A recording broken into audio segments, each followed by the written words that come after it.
En 2 o 3 semanas aproximadamente se van a conocer los resultados de la combinación de vacunas, algo que se está estudiando en la República Argentina. Pero antes de saber esos resultados, la que ya sabe qué es lo que va a pasar es Soledad Gori, que está aquí con nosotros, que es nuestra columnista estrella en Desde el Conocimiento. Soledad, bienvenida. ¿Cómo están? No es muy científico eso que dijiste, ya sabe lo que va a pasar. No, es de corazón, ¿no? Es un presagio, porque además tenés mucho más conocimiento que nosotros para por lo menos contar qué es lo que se sabe hasta ahora de la combinación de vacunas, que no es poco. Que no es poco, sí. Y además hemos visto que también estos últimos días se ha hablado un montón de eso. Pasamos como de qué peligrosas son las vacunas a de repente, o a tener miedo, ¿no?, de las combinaciones, porque hace unos meses ya se hablaba de estas combinaciones que más que nada los de Europa se habían lanzado a hacerlas, ¿no?, por los motivos que ahora les voy a comentar, y de repente es gente pidiendo, porque nos ha pasado, nos han llegado directamente mensajes preguntando si ya tenían un esquema completo, si además podían, si se iban afuera, a darse otra vacuna.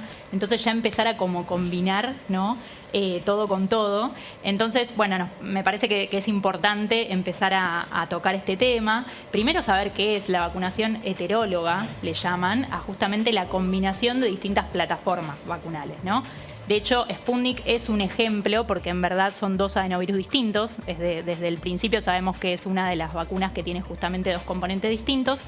Pero en particular lo que se está estudiando y lo que ya se está aplicando, de hecho en Europa ya hay países que lo hacen hace meses, es combinar distintas plataformas. Es decir, por ejemplo, la más común es AstraZeneca primero, que es un adenovirus, y como segunda dosis se utiliza, por ejemplo, Pfizer, que es otro tipo de plataforma, ¿no?, que es de ARN mensajero. Eso es a lo que llamamos vacunas heterólogas o combinación de vacunas. Esto no es algo nuevo, es algo que ya existe en el mundo de las vacunas, pero como siempre, bueno, ahora empezamos a prestar atención, ¿no?, a poner el foco en esas cosas. Por ejemplo, mismo, qué sé yo, antes no nos preguntábamos de dónde salían las vacunas, ¿no?, de las nacionalidades ni nada, y ahora todo el mundo quiere saber. Bueno, acá pasa lo mismo.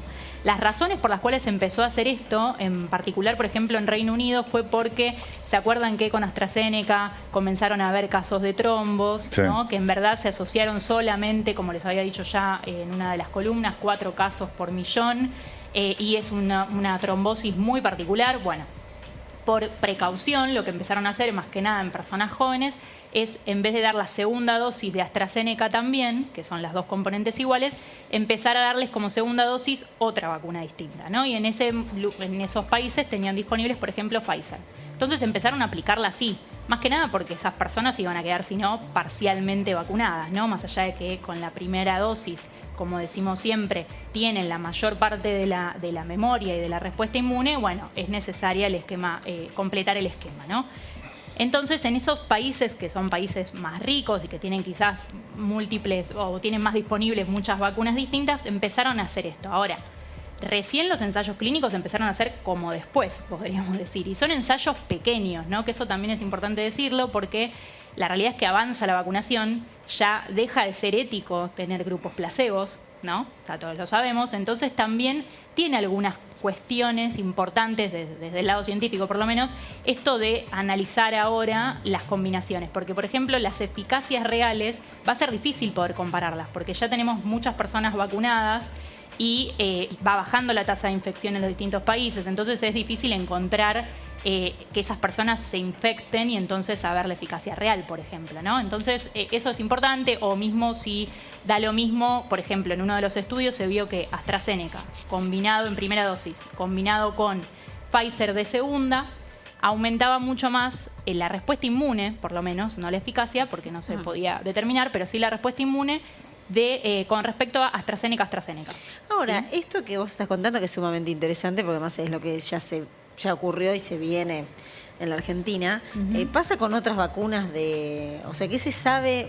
Hablamos de todo esto porque hay una pandemia y porque hay toda una historia detrás de las vacunas, porque si no, no sabíamos Totalmente. Ni de dónde venían, ni cómo se llamaban, ni si se combinaban. Sí, es algo que se hace comúnmente, por eso, de hecho, hasta a veces refuerza la respuesta, y por eso desde el lado científico nos parece algo tentador, porque en algunos casos de algunas vacunas que tienen un poco menos de eficacia, con la combinación se podrían mejorar. Esa es otra de las razones de por qué se utiliza, no solamente por cuestiones de que no está el segundo componente o no está el refuerzo disponible.